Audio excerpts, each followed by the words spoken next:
학교폭력 예방 및 대책에 관한 법률 제20조의 6 학교 전담 경찰관. 국가는 학교폭력 예방 및 근절을 위하여 학교폭력 업무 등을 전담하는 경찰관을 둘 수 있다. 안녕하세요. 서울관악경찰서 여성청소년과에서 근무하는 이백형 경위입니다. 저는 어렸을 때부터 형사가 꿈이었고 흉악범죄를 막기 위해 강력반 형사로 경찰 생활을 시작했습니다. 하지만 학교폭력이 사회적 이슈가 되었던 2012년부터 7년간 학교 전담 경찰관 생활을 하면서 생각이 완전 바뀌었습니다. 범인을 검거하는 것도 물론 중요하지만 우리 청소년들을 범죄와 학교폭력으로부터 예방하고 선도, 보호하는 것 또한 중요하다고 생각하게 되었고 그것이 저의 사명감이 되었습니다. 저는 오늘 여러분에게 학교폭력 예방을 위한 5가지 현장의 목소리에 대해 이야기를 들려드리려고 합니다. 첫 번째 현장의 목소리는 바로 오토바이입니다. 이 오토바이는 제가 평소에 학교에 타고 다니는 오토바이 사진입니다. 제가 오토바이를 타고 다니는 이유는 조금 더 많이, 조금 더 가까이, 신속하게 학교를 방문하여 청소년들을 만나기 위해서입니다. 오토바이는 이동이 용이하기 때문에 우리 친구들이 SOS를 하면 5분 더 빨리 만날 수 있고 5분 더 빨리 사건을 해결하거나 예방할 수 있습니다. 두 번째 현장의 목소리는 바로 핸드폰입니다. 저에게는 개인 핸드폰 외에 청소년 소통 전용 핸드폰이 하나 더 있습니다. 청소년들과 조금 더 가까이 소통하기 위해서는 핸드폰이 필수이기 때문입니다.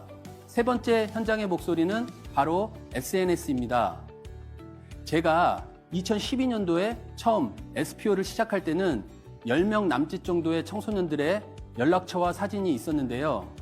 10년이 지난 지금은 약 5,000명의 친구가 저장되어 있고 연락처가 있습니다. 또한 카톡이나 페이스북을 통해 한 명 한 명의 청소년들과 지금도 계속 소통하고 있습니다. 실제로 제가 담당하는 위기 청소년들은 저에게 주기적으로 카톡 반성문과 카톡 일기를 작성해 보내야 하는데요.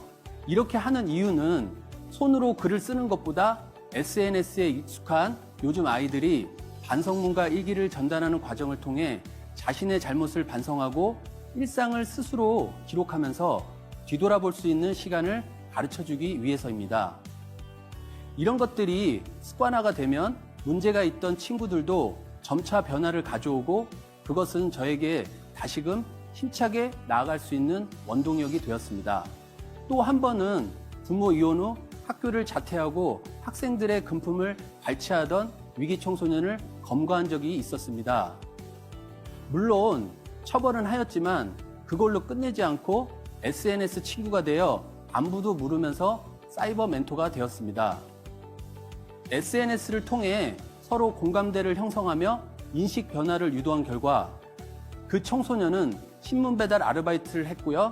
그때까지 돈을 빼앗은 학생들에게 모두 돌려주고 검정고시에 도전, 최종 합격까지 하였습니다. 여기 범죄를 저지른 가출 청소년이 있습니다. 이 학생은 가출해서 찜질방에 있었는데요. 자살 사이트에 접속하는 등 극단적인 일까지 생각했었습니다. 저는 페이스북과 카톡 등 네트워크 친구를 통해 이 학생의 소재를 조기에 발견했고 소중한 생명까지 구할 수 있었습니다. 네 번째 현장의 목소리는 바로 2014 프로젝트입니다. 청소년들의 잘못된 인식을 올바른 방향으로 유도하기 위해서는 느리지만 지속적인 교육을 통하여 인식 변화를 가져올 수 있습니다.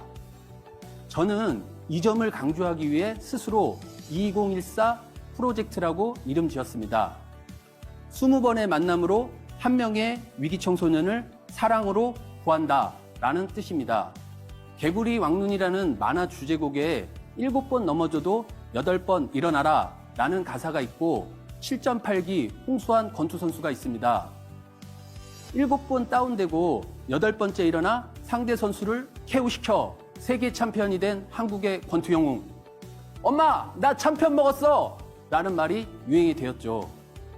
그러나 청소년 선도는 7번, 아니 10번으로도 부족합니다.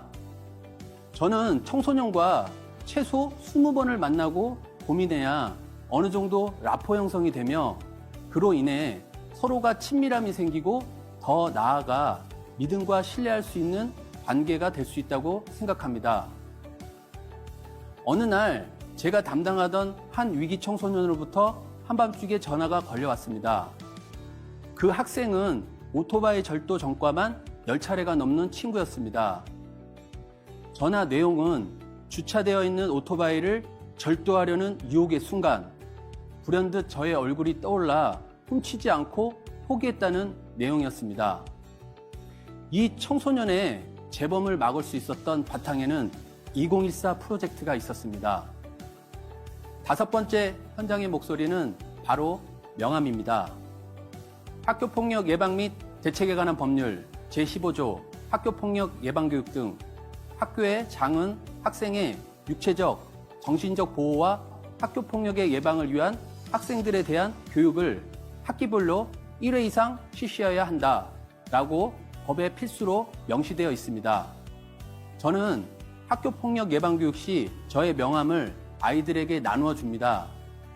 아마도 제가 전국에서 명함을 제일 많이 사용하는 경찰관이라고 생각해도 무방할 것 같습니다. 그리고 언제든 힘들거나 어려운 일이 있으면 묻지도 말고 따지지도 말고 연락하라고 말합니다. 하루는 어떤 어머님께 연락이 왔습니다. 200형 형사님 명함 때문에 우리 아이가 위험에서 벗어날 수 있었다는 전화 한 통화를 받았습니다. 학원비를 내는 날 불량 청소년들이 소년의 옷을 뒤져 지갑 속에 돈을 찾았고 그것을 뺏으려던 찰나 저의 명함을 보고 돈을 다시 돌려줬다고 합니다. 200형 형사님께 자신들의 이야기를 제발 하지 말아달라고 또 미안하다고 하면서요. 제 명함으로 학교폭력 초기 대응이 되었던 것입니다. 지난 10년간 전국의 1,100명의 SPO들이 한 명당 10개에서 15개의 학교를 담당하면서 전국 각지에서 우리 아이들의 미래를 위해 소명의식을 가지고 열심히 일하고 있습니다. 아이들은 이름을 외워주고 얼굴을 기억하는 진정성 있는 어른들에게 사랑을 받아본 기억이 많지 않습니다.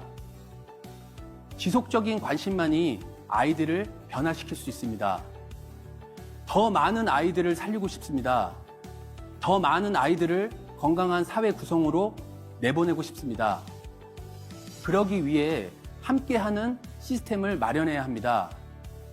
이제는 SPO와 학교 그리고 지역사회의 풀뿌리 NGO와 함께 팀 어프로치로 학교폭력 사안을 다루어야 합니다. 민관 합동의 팀 접근법이 더 많은 아이들을 그리고 더 세심하게 우리 아이들을 살릴 수 있습니다. 이런 시스템에 관해 아젠더를 함께 논의할 수 있는 장이 마련되길 희망합니다. 오늘도 화이팅으로 아이들에게 카톡 문자를 보내며 하루를 시작합니다. 청소년, 존재만으로 빛이다. 내가 살린 청소년이 세상을 살린다. 라는 사명감을 가지고 오늘도 열심히 달려가겠습니다. 지금까지 경청해 주셔서 감사합니다.